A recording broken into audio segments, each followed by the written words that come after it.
আর শান্ত ভাইয়ের ক্যাপ্টেন্সিতে এর আগেও খেলা হয়েছে, সে অনেক এক্সপিরিয়েন্স প্লেয়ার। তার যে জ্ঞান রয়েছে এবং সকল প্লেয়ারকে সাপোর্ট করে। যখন লাস্ট একটা সিরিজ শেষ হওয়ার পরে কিন্তু আমাদের একটা ব্যাটিং একটা ক্যাম্প হয়েছিল, তো আশা করি সেখানে সব ব্যাটসম্যানদের জন্য খুব ভালো একটা কাজ হয়েছিল। আর যেহেতু বিপিএল শেষে আমাদের কোনো সময় নেই, এই বিপিএল এর মাঝখানে আমাদের যেহেতু প্রিপারেশনটা নিতে হবে, এবং এখানে আমরা ম্যাচের ভিতরে বিভিন্ন রকম সিচুয়েশনে মানে হচ্ছি, যেটা আসলে ওয়ার্ল্ড কাপের জন্য খুব ভালোভাবে কাজে লাগে বলে আশা করি। আর লাস্ট আমি যে কয়েকটা ম্যাচ রান করি নাই, পার্টিকুলার জিনিস বের করার চেষ্টা করেছি যে কোন জিনিসটা আমার মিস্টেক হয়েছে কিংবা কোথায় আমার ল্যাকিংস হয়েছে, তো সেই জিনিসটা নিয়ে নিজে ভাবছি এবং কাজ করছি। তো আশা করি এখন থেকে যদি কনসিস্টেন্ট পারফর্ম করতে পারি তাহলে আমার জন্য হেল্প হবে এবং টিমের জন্য হেল্প হবে। দেখেন, আমরা যে গোল নিয়ে এগোচ্ছিলাম প্রথম থেকে, হয়তো বা একটা দুটা ম্যাচ আমাদের ডে ছিল না, আমরা ওই পার্টিকুলার ডেতে নিজেদের স্কিল শো করতে পারি না, এর জন্য হেরে গিয়েছি। তো যেভাবে আমরা কাম ব্যাক করেছি, আশা করি আমরা যে গোল নিয়ে এই মিশনটা শুরু করছিলাম, তো আমরা সেই দিকে যাচ্ছি ভালোভাবে। তো অবশ্যই দেখেন, পুরো টিম ম্যানেজমেন্ট থেকে যেরকম যে একটা বার্তা দেওয়া হয়েছে আমাদের, তাদের দিক থেকে ফুল ফ্রিডম দেওয়া হয়েছে। তো এদিক থেকে বলবো যে আমরা সবাই অনেক লাকি, কারণ প্রথম একটা দুইটা ম্যাচ হারার পরও টিম থেকে তেমন কোনো প্রেশার ছিল না। সবাইকে অনেক আমি পার্সোনালি আমার কথা বলবো, যে আমি 6-7টা ম্যাচ আমি এরকম পারফর্ম করতে পারি না, টিমের জন্য ভালো কিছু কন্ট্রিবিউট করতে পারি নাই, তারপরেও টিম ম্যানেজমেন্ট থেকে এবং সিনিয়র প্লেয়ারদের থেকে যেরকম সাপোর্ট পেয়েছি, তারা আমার উপর যে বিশ্বাসটা রেখেছে, আমি বলবো যে একটা ভালো টিমের গুণ হচ্ছে এটাই, যে এরকম সকল প্লেয়ারকে ব্যাক করবে।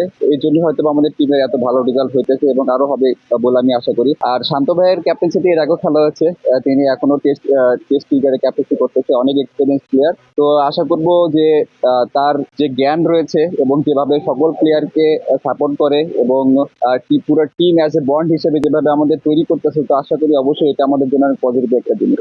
না, এরকম কখনো না। আপনারা সবাই জানেন যে বিসিবি এবং আইসিসি যোগাযোগ করতেছে যাতে ওয়ার্ল্ড কাপে আমরা যাইতে পারি, এবং কোথায় আমাদের সুইটেবল প্লেসে, যেখানে আমরা নিরাপদ থাকি, সেফ থাকি। তো আশা করি তারা এই জিনিসটা নিয়ে খুব ভালোভাবে কাজ করতেছে। তো এইটা নিয়ে আমার কোনো কমেন্টস করতে চাই। তা খুব ভালো প্রসপেক্ট আমাদের জন্য, কারণ দেখেন লাস্ট ও ইমার্জিংও কিন্তু একটা সুপার ওভারে টপ বোলিং করছে। তো আশা করি সে আগের থেকে অনেক ইমপ্রুভ করতেছে। তো আশা করি ওর ফিউচার অনেক ভালো। ও এখন ম্যাচে যেভাবে বোলিং করে, দারুণ ইয়র্কার মারে, ম্যাচের মোড় ঘুরিয়ে দেয় আমাদের জন্য। তো আশা করি এটা ওর জন্য খুব ভালো কাজে লাগবে ফিউচারে। আমি এরকম কখনো চিন্তা করি না, কারণ লাস্ট কাপল অফ ম্যাচ আমার খুব বাজে, টিমের জন্য ভালো কিছু করতে পারি না। চেষ্টা থাকবে যাতে কনসিস্টেন্ট পারফর্ম করে টিমকে ভালো কিছু কন্ট্রিবিউট করতে পারি, এরকম স্পেসিফিক কোনো গোল ঠিক করিনি। আর ট্রফির কথা যেটা বললেন, যে সবকিছুতে একটা প্রসেস আছে। ধরেন যদি প্রথমেই চিন্তা করি যে আমরা ট্রফি জিতবো, তাহলে হয়তো হবে না। তো আমাদের ম্যাচ বাই ম্যাচ এগোতে হবে, প্রত্যেকটা ম্যাচ জিততে হবে।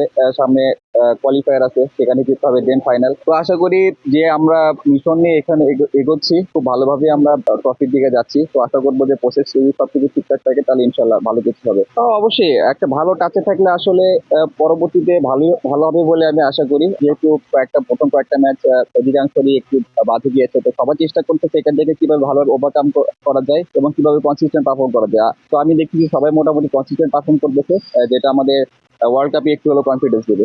এখন ভাইয়া যেহেতু বিপিএল চলতেছে এবং সামনে ওয়ার্ল্ড কাপ, তো আমি এই দুইটাতে ফোকাস রাখতে যাচ্ছি।